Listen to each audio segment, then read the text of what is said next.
If you have had the chance to take my first course, we have talked a lot about the participants in the Forex market. This time we are going to analyze the participants in the Forex market from a different point of view, from the perspective of supply and demand. When you buy a currency pair, you are basically increasing the demand for that couple, while when you sell a currency pair, you are increasing the supply for that couple. So we can say that buyers and sellers are responsible for the level of supply and demand. In Forex market, we can find buyers and sellers like me and you. What are we doing on the market? We speculate the market. We don't really care about fundamentals. We maybe read the economic calendar to stay away from trading when important news are released.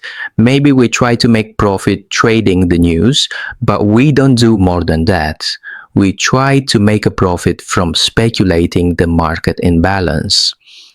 What if euro-dollar pair collapses in a couple of weeks from 1.15 to 0.95? Is it going to affect us? Not at all. Even if we had a long position, we probably had a stop loss of 100 pips or less. So we don't really care if the price went down by 2,000 pips in a couple of weeks. So we can summarize our action on the market, saying that we try to make profits on the market, analyzing lower time frames, investing an amount that can go from a few $100s to hundreds of $1,000s. What kind of impact do we have on the market? Zero. Forex has about $4.1 trillion transactions every day on average. A position of $10,000 is not going to affect the market. Another category of buyers and sellers are the ones that participate in the interbank market. The interbank market is the market through which large banks transact with each other for both their customers and themselves. Among the largest players are Citicorp and JP Morgan Chase in the United States, Deutsche Bank in Germany, and HSBC in Asia.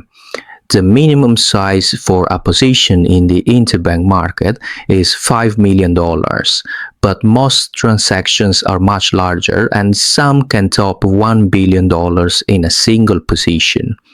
If you think of a transaction of $1 billion in a market that has an average of $4.1 trillion transactions each day on average, probably is still not much.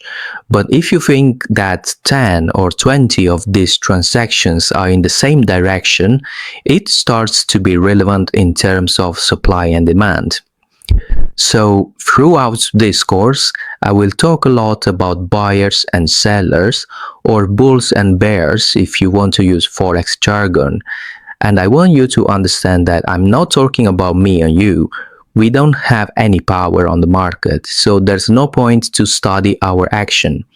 When I talk about buyers and sellers, I mean the large participants in the Forex market.